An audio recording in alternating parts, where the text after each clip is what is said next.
더불어민주당 비대위 대변인 신현영입니다. 검찰이 한동훈 검사장에게 무혐의 처분을 한 것은 한마디로 국민을 농락하는 수사 결과입니다. 녹취록을 통해 검언유착의 현실을 국민께서 똑똑히 목도하셨는데 무혐의 처분이 가당키나 합니까? 국민께서 도저히 납득할 수 없는 매우 비상식적인 처분입니다. 대선이 끝나자 보란듯이 벌써부터 윤석열 당선자와 최근 측 한동훈 검사장에게 충성 맹세를 하는 것입니까? 풀립도 바람에 이처럼 빨리 눕지는 않습니다. 검찰 수사는 한동훈 검사장의 휴대폰을 열어볼 엄두를 내지 못한 채 무기력하게 변죽만 울리다 끝났습니다. 터럭 하나도 밝혀내지 못한 한심한 수사 결과를 검찰은 국민께 받아들이라고 말하는 것입니까? 전임 장관이 검찰총장의 지휘권을 배제하면서 중앙지검장이 마지막 결론을 내리도록 했습니다.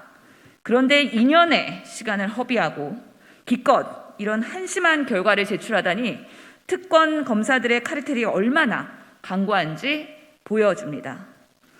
그러나 의혹이 사라진 것은 아닙니다. 엄연히 녹취록이 남아있고 한동훈 검사장의 수사 협조 거부에 막혀 비번을 풀지 못한 휴대폰이 있습니다. 무엇보다 납득하지 못하는 국민들이 계십니다. 눈 가리고 아웅하는 수사 결과에 국민들은 납득하지 못하십니다. 거꾸로 제보자가 명예훼손으로 기소당하는 정의가 뒤집힌 검찰의 결정에 대해서도 국민들은 납득하지 못할 것입니다. 한동훈 검사장에 대한 무혐의 처분은 검찰의 부끄러운 치부를 감추고 미래의 권력에 대한 굴종을 선언한 것입니다. 한동훈 검사장에 대한 무혐의 처분이야말로 왜 검찰 개혁이 필요한지 보여줍니다. 더불어민주당은 검찰 개혁을 끝까지 완수해 반드시 비정상의 검찰을 정상화할 것입니다. 두 번째 브리핑 이어가겠습니다. 작년 12월 26일 김건희 씨는 공개석상에서 국민께 잘 보이기 위해 경력을 부풀리고 잘못 적은 것도 있었습니다 라며 학력, 경력 부풀리기를 시인했었습니다.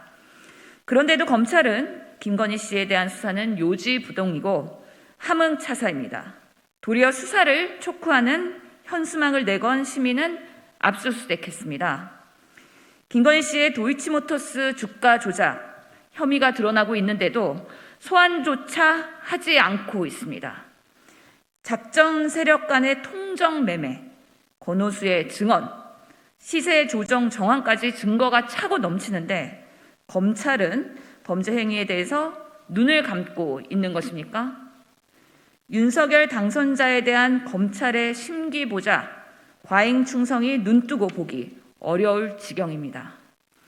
대통령 당선자 부인의 진짜 의혹에는 눈 감고 사실상 끝난 사건을 3년 만에 다시 꺼내 퇴임하는 대통령을 공격하는 수사기관의 행태가 기가 막힙니다.